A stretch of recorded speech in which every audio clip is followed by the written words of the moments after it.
que se conecta Álvaro, pero bueno, la idea es conversar un poquito sobre varios temas políticos, experiencias, un poquito de coyuntura, qué podemos hacer para mejorar la Argentina. Hola Álvaro, ¿cómo estás, querido? Querido Marcos, ¿cómo estás? Buenas tardes.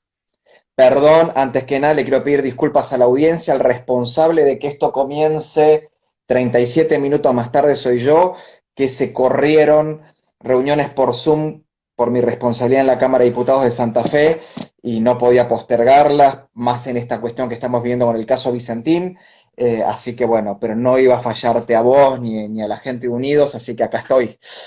Bueno, muchas gracias Álvaro y no pasa nada, se corrió un poco el horario. Hoy en día pueden pasar esas cosas y después sí, recién tardamos unos minutitos por un temita de conexión.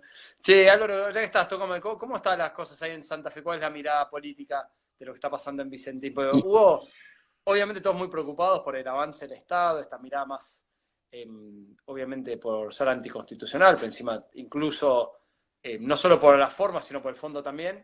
Y hubo medio una levantada ahí en Avellaneda, en Santa Fe, y creo que todos miramos con mucha admiración, decir, bueno, por lo menos se plantaron un poco. Y políticamente en Santa Fe, cómo se para ante todo esto, tanto el gobernador como la oposición?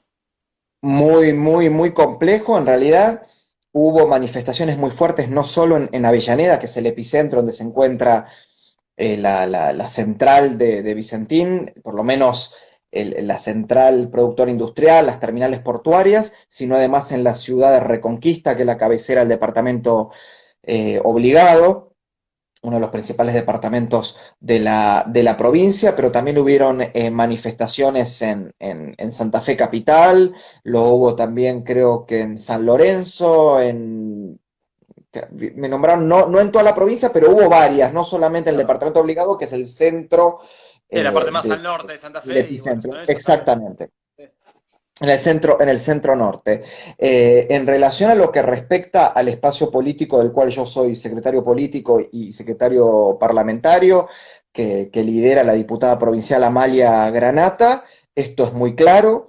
La decisión de Alberto Fernández es inconstitucional, es ilegítima e ilegal de origen, por dos razones. En primer lugar, porque la empresa Vicentín se encontraba, y se encuentra en realidad, en un proceso judicial, concursal, con síndicos concursales que representaban a toda la parte acreedora, y no es de todo el grupo, sino de la parte del grupo que había tomado la deuda, la famosa deuda durante el gobierno de Mauricio Macri y que había llamado a concurso de quiebra.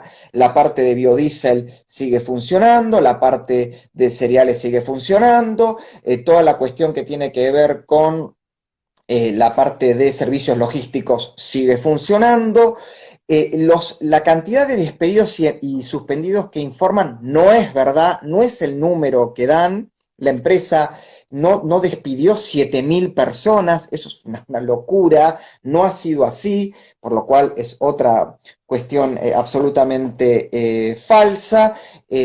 Mezclan en el discurso que intenta justificar este latrocinio, esta actitud confiscatoria y atentatoria contra, repito, el orden jurídico. ¿Por qué? Porque, repito, hay un juicio, un proceso concursal que estaba en pleno desarrollo, eh, sino que además viola el espíritu del artículo 17, la primera línea, la más importante del artículo 17 de la Constitución, que es que la propiedad privada es inviolable, y para mí sagrada, y las líneas que hablan después, que hablan de la posibilidad de la expropiación de la utilidad pública, están muy regladas. No es una cuestión de meter un interventor y sacar una ley y se acabó. Esto cualquier constitucionalista serio, y no solamente constitucionalista en el sentido de un abogado que conoce mucho de la Constitución, cualquier persona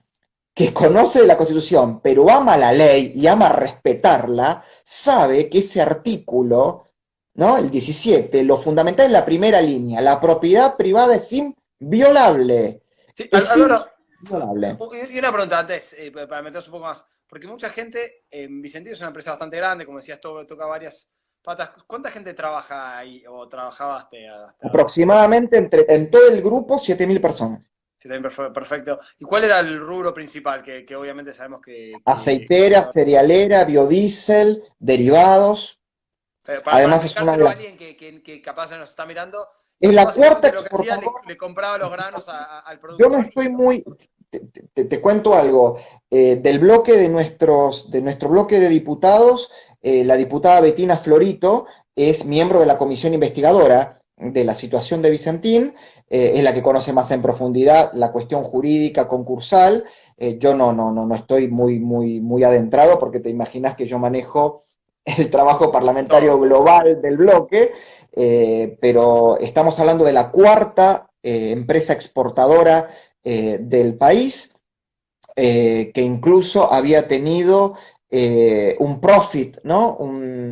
Ganancias de casi 110 millones de dólares el año pasado, por lo cual la cuestión no es que estaba en quiebra porque no producía, estaba en quiebra porque no podía cumplir con los salarios, sino que como bien lo explicó no sé si fue un familiar, un miembro de la familia Vicentín, de la familia fundadora, hace 60 años que la empresa es clienta del Banco Nación y también del Banco Macro, y que vienen trabajando, ¿no? Porque este es el país donde las empresas para, pequeñas, medianas y grandes para sobrevivir tienen que recurrir al crédito, porque este es un país ¿no? que vive en la imprevisibilidad absoluta, y que este crédito, que después tendrá que ser la justicia la que tiene que evaluar si el gobierno de Mauricio Macri lo dio violando la normativa que tiene que ver con el riesgo crediticio, ¿no? Eso lo tendrá que evaluar la justicia y No, está denunciado. ojo, y Álvaro, y algo que decías recién es bastante obvio decir, cualquier empresa en el mundo necesita crédito para funcionar. El problema que tenemos en Argentina, como tenemos una inflación disparatada, tasas disparatadas, un sistema financiero que no existe, hace que tengas que recurrir al crédito del Estado, que no es un sistema que en otro país del mundo una empresa no tiene estos problemas. Y por lo que yo entendí, parte del problema de Vicentín fue tema financiero, ¿no? También que te cambian las reglas del juego rápido y bueno, tuvo sus problemas. Acá me están contando, que yo lo estaba por decir, tienen producción bovina, tienen algodonera, tienen Me ponían producción pollos. avícola. Acá el tema es Vicentín Saic, que es la que produce aceite. Pero te repito, esto ya es hasta anecdótico, la cuestión de Vicentín. Acá la cuestión es el fondo, lo que se Eso es quiere. lo que me gustaría escuchar de vos. ¿Qué es lo que A ves ver, con acá esto? está la cuestión de fondo, lo que se quiere instalar. Acá lo que se quiere instalar es una Chicone 2. ¿En qué sentido? Mientras la Chicone era la maquinita para emitir moneda y emitir moneda paralela, y ya sabemos muy bien porque está todo esto en la causa contra el ex vicepresidente Amado Boudou. Hoy hay muchos artículos, no solamente en diarios argentinos, sino en diarios en el exterior, que se habla de Vicentín como una empresa testigo que podría proveer al Estado, ¿no? Que pasaría a ser el tenedor de la empresa, de aquellos millones de dólares que los malditos especuladores, o sea, la agroindustria y la industria que exporta, no quieren liquidar esperando una devaluación. Claro. Esto es lo que quieren. Entonces, quieren sentar un precedente. Entonces, vos no me querés liquidar, ¿no? Porque en el momento en que yo quiero, bueno, no importa, no me los liquides, yo te voy a meter seguramente más restricciones y los dólares que vos no me los vas a dar, me los va a dar esta empresa, la Chicone 2. Y sería como la que emite los dólares, nada más que son divisas liquidadas. Esto es lo que es claramente lo que están buscando y obviamente generó la revuelta que generó, no solamente porque se hace obvia la maniobra económica detrás de esto, sino además, vos fijate, y ahí tenemos, ¿no? La Argentina silenciosa, la Argentina de los pueblos, las ciudades que se identifican con los empresarios pioneros, con los capitanes de la industria que generan trabajo desde cero y que están 50, 60, 70, 80, 90 o 100 años produciendo, atravesando todas las crisis, todas las regulaciones, todas las intervenciones del Estado, ¿no? Y esos Claro.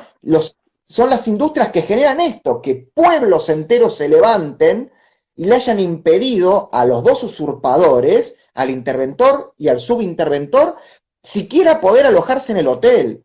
Muchos me dirán, eso es un escrache, eso es fascista. No, señores, Es una acá cuando la defensa contra el libertad, fascismo. Sí. por favor, cuando la Constitución y la libertad están en riesgo, vale todo menos no defenderlas. A ver, esto digo, y esto es lo que planteó Amalia Granata, y me voy a ganar algunos enemigos con esto, fue la única opositora en todo el arco opositor santafesino que lo dijo claro, esto es inconstitucional, esto es ilegal, esto es ilegítimo y esto es atentatorio contra la unidad fundamental generadora de riqueza y de empleos que es la empresa. Tan simple como eso. Y que además Sí, y Álvaro, ¿cómo está el resto? Porque me imagino que debe ser particularmente para tibieza Santa pura, tibieza Fe. pura. No vaya a ser que si vos decís lo mismo que dice Granata, te acusen de que vos sos pro patronal, pro explotador, ¿está? Y anti trabajadores. Pero miren qué pasó, ¿qué hicieron los trabajadores? Se unieron el trabajador y la ciudadanía para abrazar la empresa, con el mejor cartel que podrían haber puesto, expropiame esta, el mejor cartel está, como yo la otra vez cuando denuncié a una Iñaki Gutiérrez por haber ido al obelisco y yo puse denunciame la chota y disculpame Marcos por el término, bueno, lo mismo hizo la ciudadanía de obligado poniendo expropiame esta. Eso está, y el resto de la oposición, gente que yo respeto mucho, que yo aprecio mucho, estuve leyendo, han hecho unas peripecias dialécticas y unos galimatías para intentar encontrar una oposición cuando acá, repito, es claro, están atentando contra lo único que genera riqueza y empleo y crecimiento, que son las empresas, y para que eso exista tiene que haber seguridad jurídica. Y quiero que alguien me explique cómo en un momento en el que el Estado argentino está en plena negociación, No, en un tremendo cómo dispute pegó. técnico, La por señal es favor, tremenda.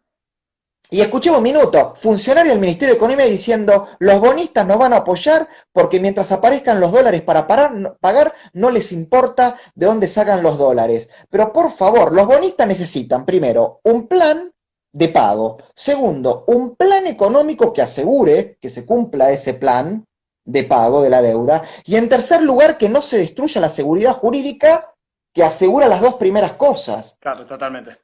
Sí, igual puede ser que en alguno que dice, che, yo quiero cerrar y salir, lo puedes hacer, pero claramente la señal que dieron se vio en la bolsa afuera, se vio en un montón de inversores, que ya miras de reojo siempre dudando si Alberto Fernández va a ser tan malo como Cristina o no, y esto lo que te da la sensación es que van por todo y que están dispuestos a hacer esto. Entonces, a mí me cuesta y me gustaría ver tu mirada, ¿cómo te imaginas la tensión adentro del oficialismo por este tema? Porque me imagino Te que... voy a agregar algo, Marcos, con muchísimo dolor, con muchísimo dolor. Cuando a mí me pasó la desgracia que me pasó en el año 2017, la desgracia personal que a mí me pasó, que fue que Cristina Fernández de Kirchner me eche a los lobos, que hizo que yo tuviera agresiones verbales, físicas, amenazas, acusaciones falsas, calumniosas, injuriosas, todas las peores cosas le puede pasar a un ser humano, está porque te atacan para quererte hasta que te suicides. Alberto Fernández fue de los pocos que pública y privadamente se solidarizaron conmigo y me dieron una mano y la verdad se mostró humanamente, por lo cual le voy a estar eternamente agradecido. Es terrible el dolor que yo siento y la desilusión que tengo de que una persona que yo, sin ninguna duda, es un hombre que ambiciona el poder, que disfruta del poder, que es un cínico en la acepción griega del término, está en la acepción griega del término, hoy se haya transformado en un fantoche de ese súcubo diabólico que tenemos como vicepresidenta de la nación. No lo puedo creer, me parte al medio y de la misma manera que tengo que ser honesto y agradecido por la humanidad que tuvo ese hombre para conmigo, hoy me avergüenzo de haber creído, de haber sido tan ingenuo, de que él iba a agarrar el timón, iba a hacer un vuelco, le iba a hacer a Cristina lo que Néstor le hizo a Duhalde, e iba por lo menos a ser un gobierno de centro moderado y empezar a causar la Argentina a las reformas necesarias que necesita. Obviamente no lo hizo y para peor, y ahí voy a tu pregunta, el Poder Ejecutivo Nacional se encuentra en una guerra de facciones por el mero hecho de ver quién maneja más caja. Si Claro. Cristina y la Cámpora o el microalbertismo, los gobernadores, los intendentes y los sindicalistas ortodoxos.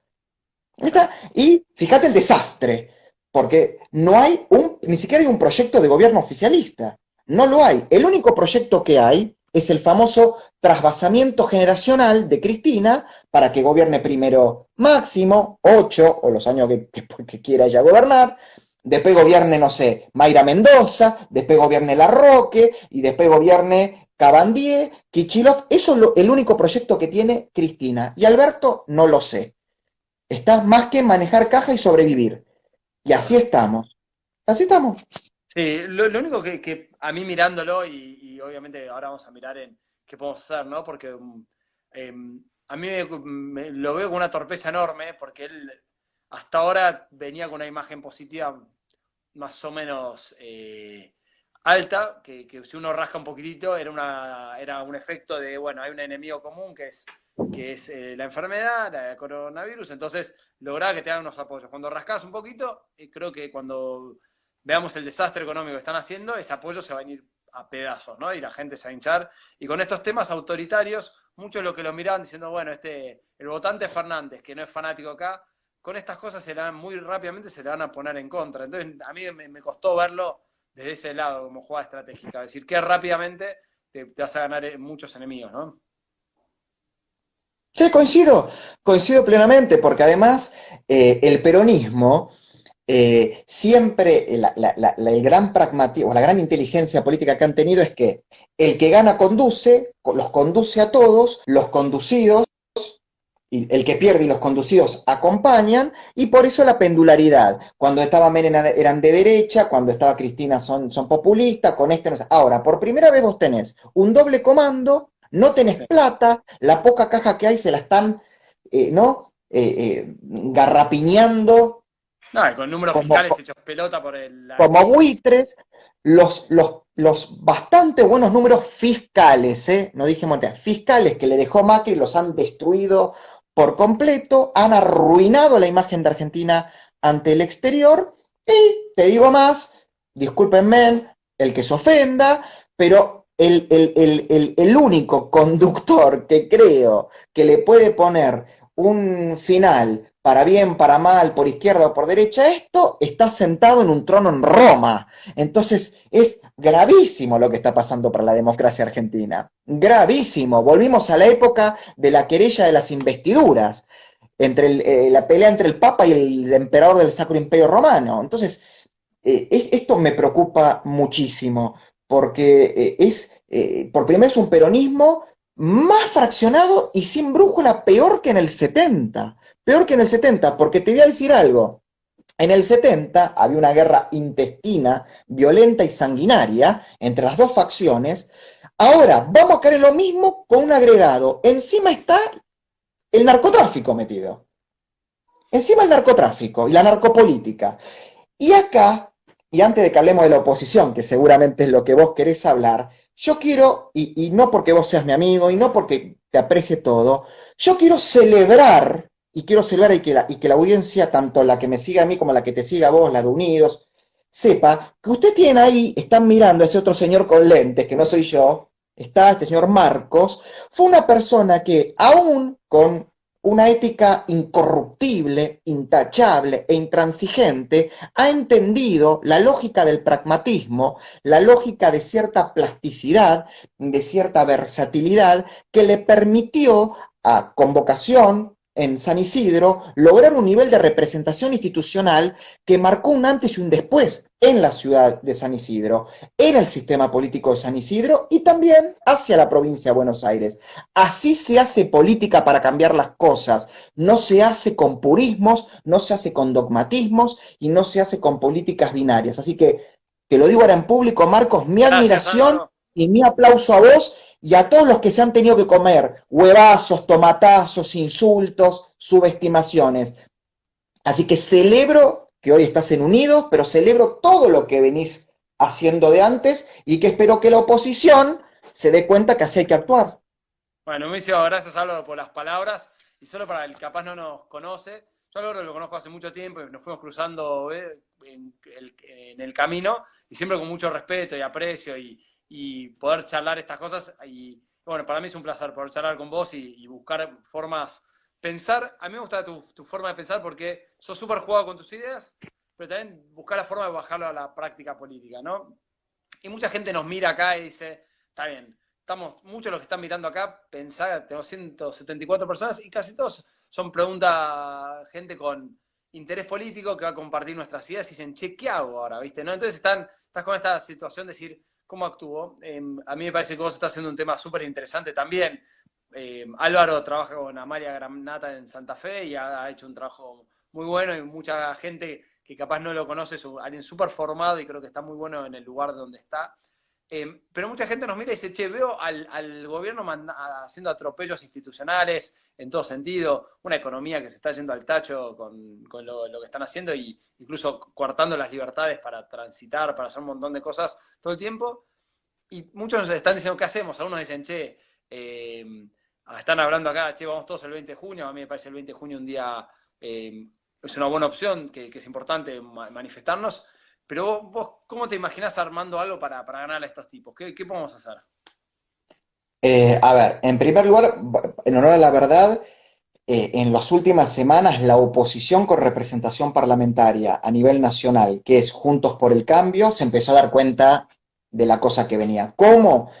Frenando todo aquello que el oficialismo necesitaba 2/3 partes para poder avanzar. Frenó el tema de Rafecas, frenó, bueno, hay algunos temas más internos y administrativos. O sea, empezó y por ejemplo, se abroqueló automáticamente cuando el jefe de gabinete salió a boconear contra el 41% de la gente que no los había votado. Empezó a hacer, ¿no? Gestión, una acción menos de palomas y más de halcones. Entiendo la responsabilidad que puede tener un Rodolfo Suárez, que puede tener un Gustavo Valdés, que puede tener un Horacio Rodríguez Larreta o un Morales, que además de dirigentes opositores son gobernadores y tienen que estar trabajando en esta situación de pandemia. Pero guarda, entendamos que estos autoritarios, totalitarios, colectivistas, populistas, siempre, y la historia lo ha demostrado, aprovechan estas situaciones de emergencia para que en cualquier endija hacer el zarpazo y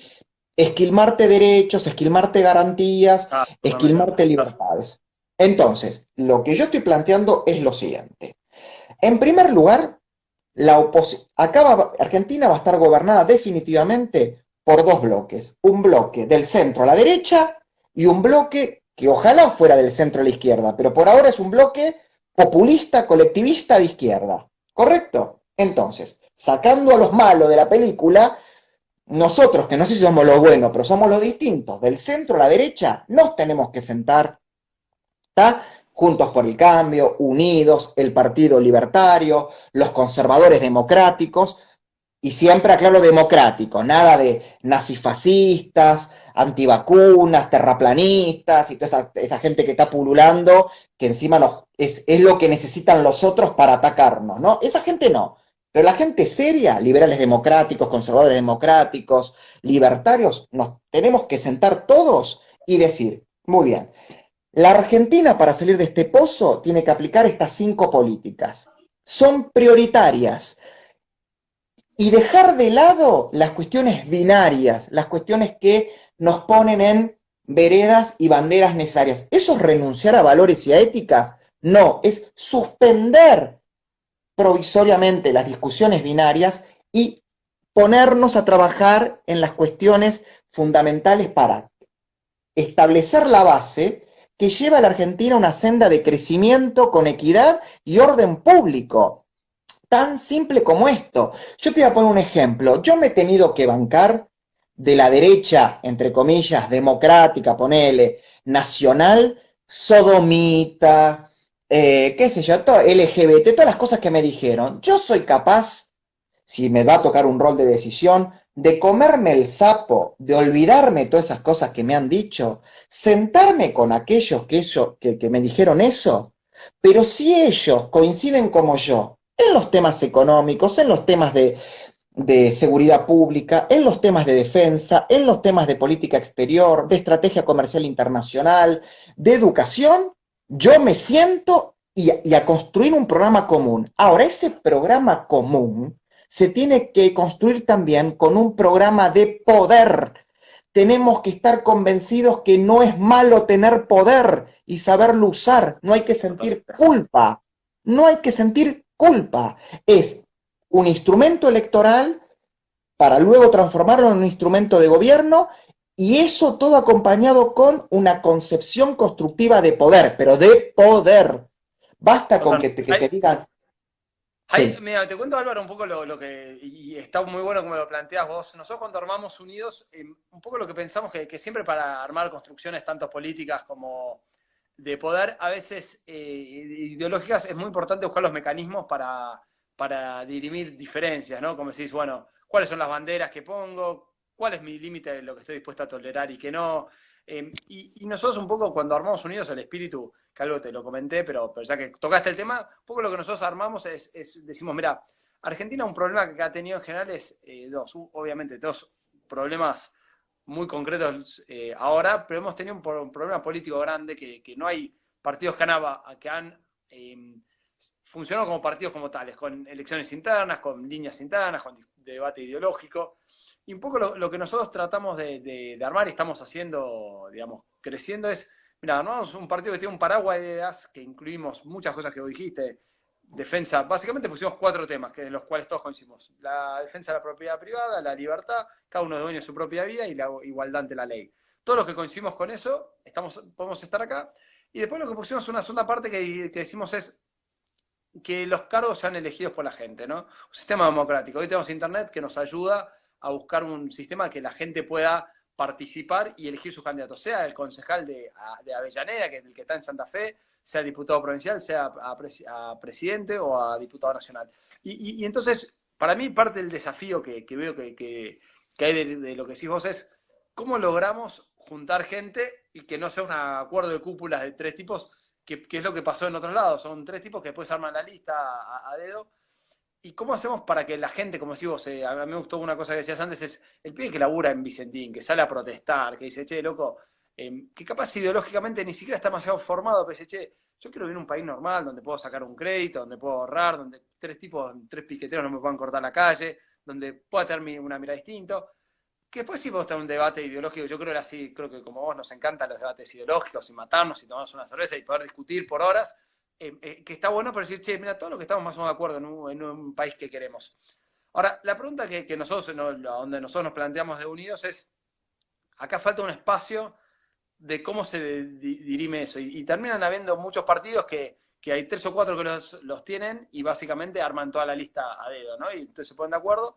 Y entonces termina siendo más un tema de rosca que de armado político. Y acá te aclaro que creo que tiene que haber no soy de los que creo que tiene que haber un marco de diálogo, de conversación, de buscar acuerdos, pero también tiene que ser una cuestión de que la gente de a pie pueda participar de eso, ¿no? Una construcción, y eso es lo que queremos hacer de Unidos. Que el tipo diga, mira, que en cada lugar, cada ciudad, elijamos al mejor candidato, y obviamente para hacerte un buen candidato no es solamente, no es una encuesta por Twitter, tenés que armar equipo, tenés que armar estructura, tenés que ir a juntar fondos, tenés que tener un mensaje que le llegue a la gente, no es un debate a ver quién no es una cuestión académica, sino es política. Puede ser alguien que vos trabajás con Amalia Granata, que logró penetrar a la gente con un mensaje muy llano, muy concreto, y algunos la van a criticar no sé, por su formación, pero alguien dice, mira, la verdad que logró llegar a la gente con unas ideas muy claras. Amalia tiene el 52% del apoyo de gente que no tiene, que tiene primaria completa o incompleta y gana menos de 50.000 pesos. 51% de apoyo sobre una investigación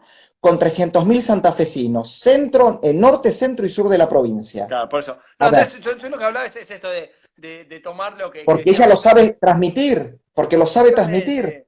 Ojo, y esto lo digo, y en Unidos todos muchos economistas, y yo creo que el día que tengamos un presidente de nuestro espacio, muy probablemente no sea un hombre economista de capital. Puede ser, yo siempre lo digo, para mí va a ser una mujer de alguna otra provincia que tenga un mensaje más llano, o puede ser un hombre que tenga un mensaje. Hoy en día estamos siendo economista también, ¿no? Que a veces, digo, creo que hay gente que decís hay que acompañar y trabajar, pero no necesariamente tiene que ser el que llega a la gente, y eso es lo que es interesante en lo que nosotros proponemos con nuestro sistema de elecciones internas, es que el que va a llegar va a ser un candidato ganador, porque lo va a elegir la gente, ¿no? Y uno puede Mira, venir y decir, creer que tenés todos los pergaminos, pero el que lo llega es el que la gente lo vota. Te bien, queda. voy a contestar dos cosas que se está diciendo acá, una es cierta y otra no tan cierta. Y la quiero contestar porque se puede extrapolar al resto de la política. En primer lugar dicen, Amalia no miente. Yo doy fe de haber acompañado a Amalia en plena campaña. Iba y la gente le decía, che, Amalia, cuando seas diputada, ¿me pones el asfalto? Y Amalia le decía a la gente en la cara, no, no. ¿Pero cómo que no? No, porque el asfalto lo pone el intendente, no un diputado. No, pero si acá vino el diputado tal que dijo que nos va a poner teniente, yo legislo, yo puedo pedir un pedido de informes, yo puedo hablar con el ministro, con el intendente para que lo haga, pero yo no te voy a poner asfalto. Y la gente quedaba enloquecida, bien, decían, por fin alguien viene y nos habla y no nos miente. Segundo punto, dicen, la gran cantidad de votos de Amalia son los evangélicos. Mentira, y no porque lo digo yo, ni los evangélicos ni los católicos. ¿Por qué?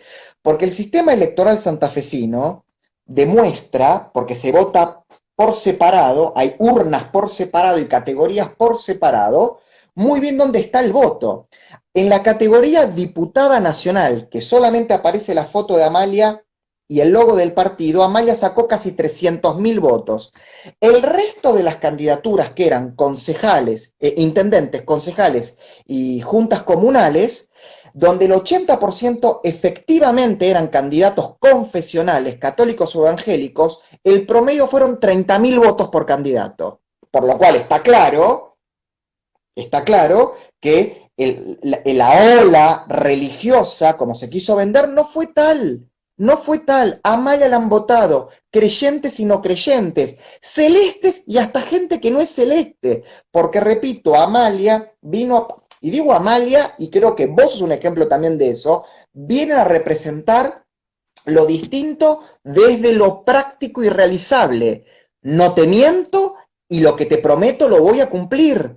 Aunque parezca poco lo que te prometo, pero lo voy a cumplir. Y así esto va a cambiar. Y así esto Claro, va a cambiar. claro, totalmente. Hay una parte que decís, y es verdad que ella capaz se hizo más conocida, más en el mundo político cuando tocó el tema, estuvo con el tema del aborto, y seguramente mucha gente lo habrá sentido a alguien, una vocera que se planteaba, pero creo que también transmite, hay gente que la vota porque dice, capaz no comparto, a mí me ha pasado gente con unas posiciones que tengo, me dice, mira Marcos, no comparto tu posición por esto que me está diciendo, pero banco que la digas y que la defiendas y que la hables con respeto, que no mientas. Y creo que hay una parte de eso también, ¿no? Que nosotros muy probablemente tenemos muchos temas que son importantes al momento de elegir.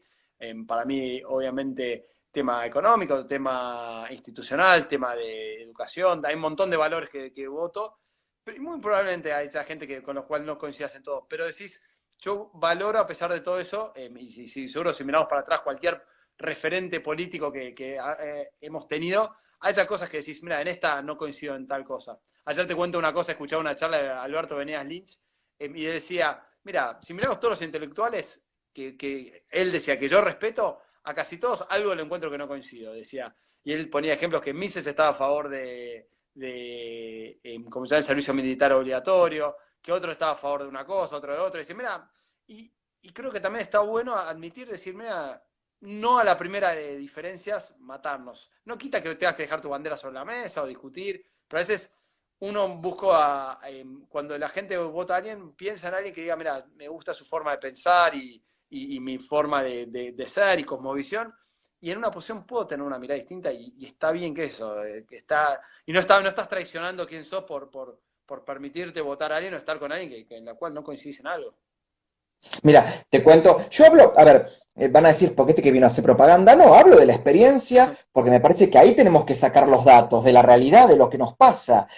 Cuando Amalia empezó estos 6 meses a ejercer como diputada y a presentar proyectos, Amalia ya en 6 meses presentó 43 proyectos legislativos, de los cuales 16 para contener y paliar las consecuencias del coronavirus.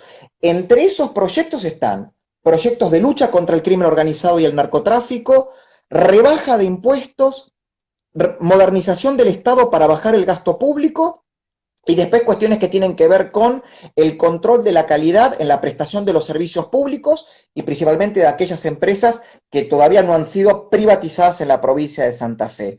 Todo eso generó que mucha gente que no es celeste o no es dogmática en ese tema, en el tema de la vida desde la concepción, empezó a querer sumarse, porque dicen, Amalia, de 5 temas, en 4 coincidimos 100%, y en esos 4 son fundamentales para sacar a la provincia, y obviamente al país, porque esto lo puede llevar al país, del atolladero en el que estás, ¿no? Que Claro. está Santa Fe, que está Sí, absolutamente... Álvaro, una pregunta, acá me preguntaban algo. Primero hay alguien me pregunta, dice, ¿qué opino de Vicentín? Capaz te sumaste un poquito más tarde, Ah. justo estamos hablando. Me parece Igual muy esto de se todo. graba, ¿no? Se está ¿Eh? grabando, ¿no? Sí, ¿Se se está está grabando, grabando después, esto? después lo puedes ver. Recién opinamos lo de, claramente tenemos una mirada muy crítica, nos parece un desastre, es ilegal y constitucional. Estoy en desacuerdo en el fondo, la forma, en todo. Incluso la excusa de que la empresa le estaba yendo mal, si le estaba yendo mal, que se haga cargo, que siga el proceso que tenga que hacerlo. No, digamos, yo creo que el Estado no te tiene que salvar, una empresa le está yendo mal, tampoco en el subsidio, pero me parece que es un desastre todo el manejo. Ahora, sí, esto lo estamos grabando, me preguntan y esto va a quedar Y yo lo voy a subir a mis redes sociales cuando Sí, tenga después también el video, así que... lo subimos a YouTube. Eh, Acá preguntan, ¿cuándo tenemos una reunión para conocernos? Digo, mira, ojalá cuando se levante el coronavirus, vamos a tener reuniones, estamos teniendo muchas reuniones virtuales y se pueden anotar. Pero quería ver, Álvaro, aprovechar si hay alguno que quiera hacer una pregunta en particular. A mí, yo tenía 2 temas que me gustaría tocar antes, porque tienes un montón de temas interesantes. Sé que sabes bastante. Una, y obvio por esto podemos estar un buen rato. Álvaro, aparte de todo tu conocimiento de política local, has mirado mucho política internacional y especialmente has sido muy crítico, estudiado mucho lo de China. El Sí, gobierno, ciertos abusos que hay contra las libertades civiles en China. ¿Qué opinás sobre, o qué mirada tenés sobre el arranque del coronavirus ahí? ¿Tenés alguna mirada en particular que has estudiado el tema? ¿Qué opinión bueno, tenés?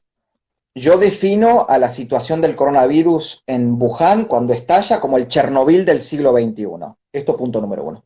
Punto número 2, yo en octubre del año 2019, en mi programa Malos Necesarios que tengo con Emanuel Danan, lo pueden encontrar en mi portal de YouTube, hice una editorial donde hacía una comparatoria entre la China comunista, la dictadura comunista china y la democracia capitalista taiwanesa, que sería la China democrática, ¿no? Y en el Claro. medio de ese editorial yo leo un informe del Ministerio de Salud de Taiwán, donde el Ministerio de Salud de Taiwán solicitaba por enésima vez participar de la Asamblea General de la Organización Mundial de la Salud para poder denunciar que en el centro sur de China continental, o sea, de la China comunista, supuestas instalaciones médicas civiles estarían realizando investigaciones, no se sabía muy bien con qué razón y con qué meta, sobre la base de cepas gripales, ¿no? Del SARS-CoV-2. Bien, esto es lo que se planteaba y que había que tener mucho cuidado porque ¿Cuándo es además, esto? ¿cómo? Octubre del ¿Cuándo fue esto? 2019, lo dije yo, octubre del 2019. Perfecto. Y está el video que después me decían Nostradamus, qué sé yo. Octubre del 2019.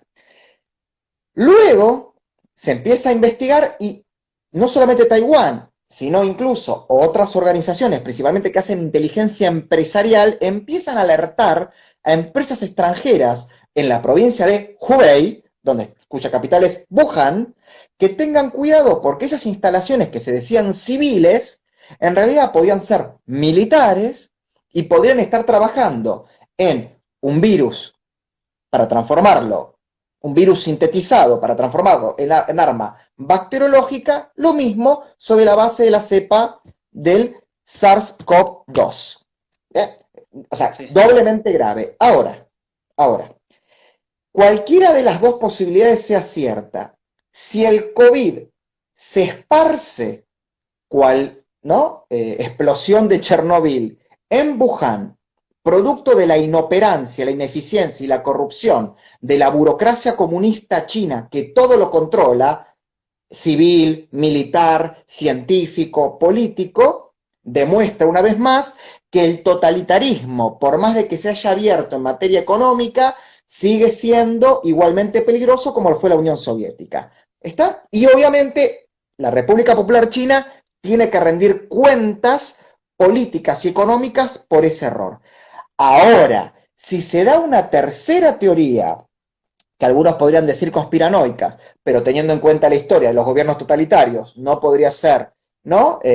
Imposible, de que no solo era una instalación militar, no solo estaban sintetizando un virus para hacer un arma bacteriológica, sino que además lo soltaron a propósito en la propia población de esa provincia para usar a los chinos de Wuhan como cobayos. Bueno, ya directamente las proporciones de la situación son gravísimas. ¿Y por qué yo dudo? ¿Recuerdan cuando Donald Trump denuncia que no entendía por qué la República Popular China le prohibía a los habitantes de Wuhan circular por territorio chino, pero les permitía salir al exterior luego de la crisis? Entonces, esto es gravísimo. ¿Y esto de responsabilidad, al fin y al cabo, de quién fue?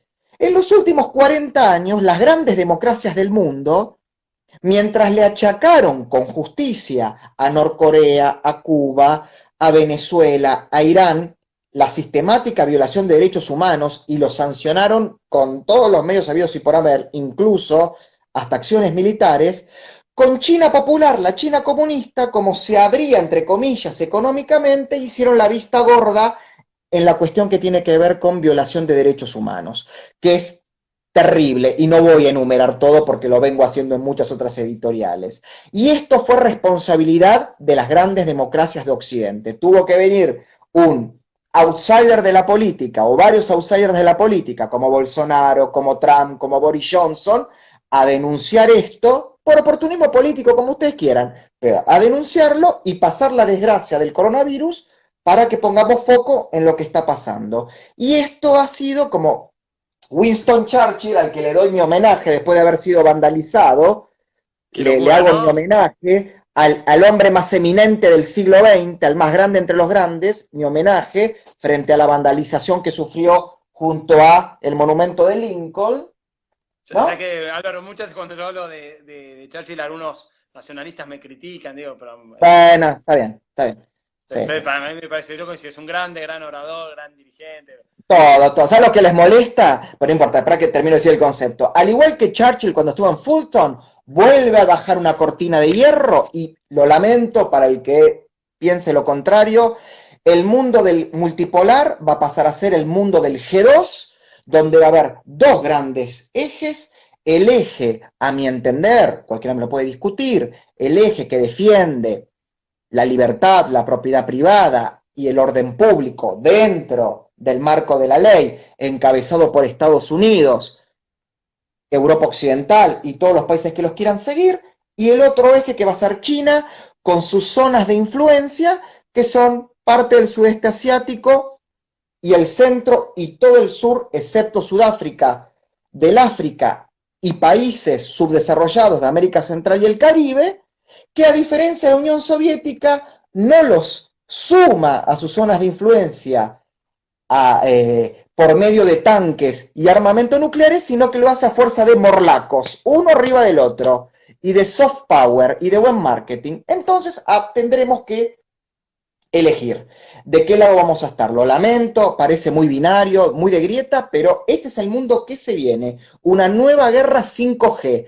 donde las batallas no van a ser más de alta densidad, sino que van a ser de baja densidad por fuera de los campos de batalla tradicionales, y los campos de batalla van a ser el mundo cibernético y el mundo biológico, y las armas van a ser los virus cibernéticos, la deepfake, el phishing, ¿no? El robo de datos, y por otro lado, los virus, como puede ser el coronavirus. Entonces, ya no digo Occidente, las naciones que defienden la libertad, a las que incluyo India, Japón, Australia, Nueva Zelanda, junto con Occidente, van a tener que plantearse qué van a hacer con China. Y China tiene que saber que de esto no puede salir indemne y gratuito. Tan simple como esto. Esto es lo que yo veo que es el mundo que se viene. Y encima tenemos un gobierno con un canciller que es, ¿me entendés? Se cae y come pasto de lo bruto que es. Se cae y come pasto. Esta es la desgracia que tenemos. Sí, una locura, Porque no no lo veo. tenemos la suerte, no tenemos la suerte que ni siquiera Gustavo Belli sea canciller, que es un tipo que sí sabe de política exterior. No, tenemos a este inservible de Solá, que habla mal castellano y dice boludeces. Entonces, catastrófico el destino de la Sí. Argentina. No, totalmente. Pero bueno, antes, la verdad que muy claro, la verdad que es un placer escucharte en estos temas que sabes mucho y está muy bueno. Y sí, yo coincido con una crítica a los abusos, a las libertades civiles que hay en China hace años, tanto las religiosas como las democráticas, como un montón de otras cosas que obviamente uno a veces dejan pasar, pero no hay que dejar pasar para entender, porque una vez que se permiten en un lado pueden afectarnos en otro.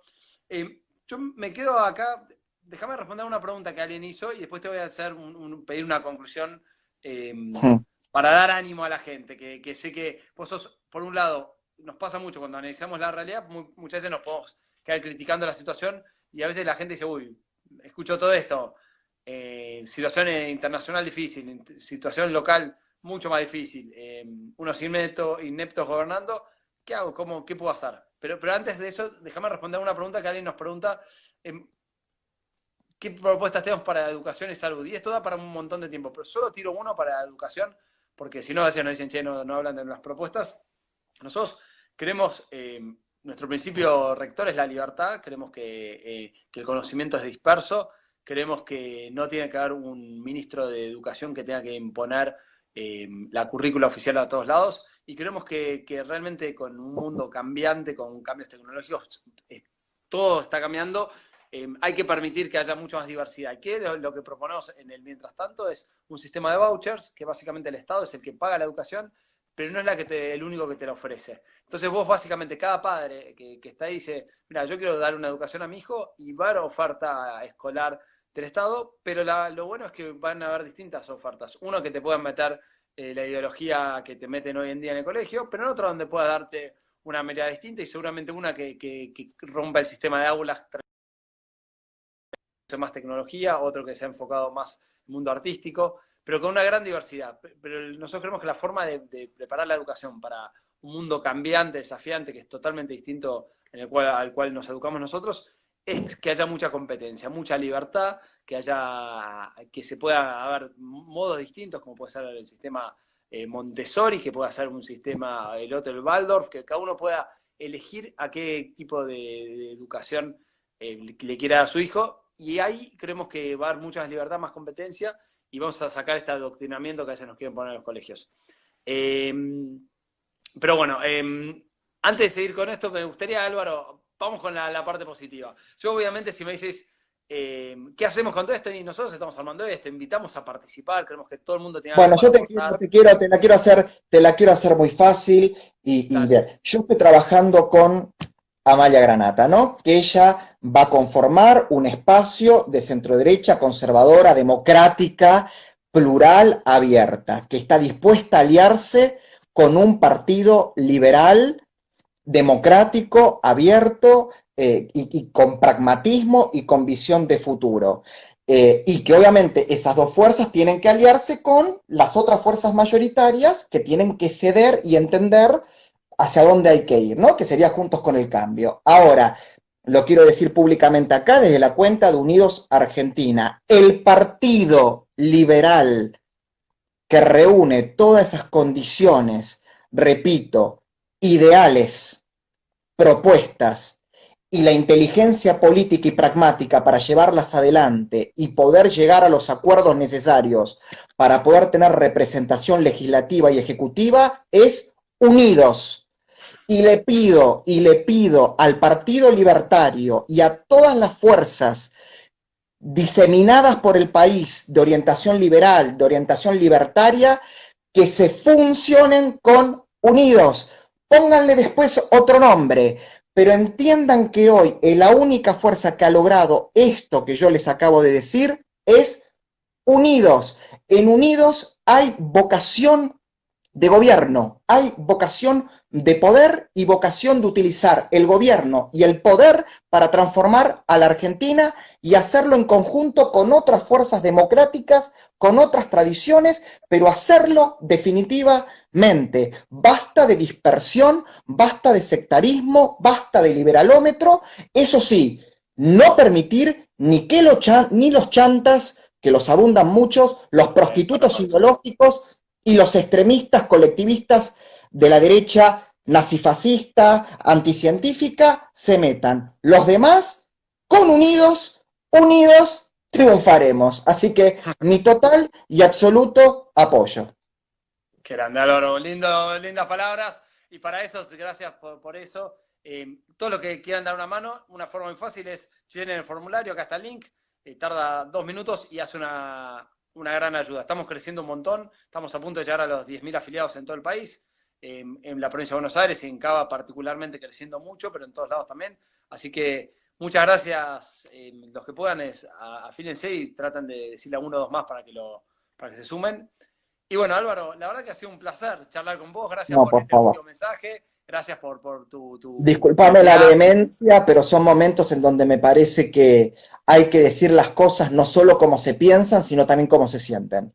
Totalmente, que hay que hablar y me encanta como lo hablas con pasión. Y gracias también por ser valiente y siempre decís cosas políticamente incorrectas y te animás, que creo que es muy, muy valorable. Así que... Y ahí viene y cierro con lo de Churchill. ¿Saben por qué admiro a Churchill? Por todas las cosas que el políticamente correcto nunca lo admiraría. Porque era un borracho, porque era un fumador, porque saltó de partido en partido, porque no terminó la universidad, porque lo sacaron cagando de la escuela militar. Pero en el medio de todo eso fue uno de los hombres más cultos de la historia de la humanidad. Fue uno de los hombres que mejor comprendió la política de su país. Fue el hombre que tuvo más visión global por fuera de su país, fue el que se adelantó kilómetros y kilómetros a lo que sus adversarios iban a hacer, y fue el que durante 5 años se comió solito la defensa del bastión de la libertad en Europa occidental. Por eso admiro a Churchill y repudio lo que sufrió. Quizás Argentina necesita un hombre lo suficientemente políticamente incorrecto, pero lo suficientemente coherente con lo que piensa, con lo que dice, y lo que piensa y dice lo hace para sacar a la Argentina adelante. Probablemente salga de Unidos, probablemente salga de la coalición en la que forme parte de Unidos. Muchas gracias, Álvaro. Un fuerte abrazo y Marcos, y sabes que acá estoy al pie del cañón. Dale, Álvaro, al pie del cañón. Un abrazo enorme. Un abrazo grande, querido. Chau, chau.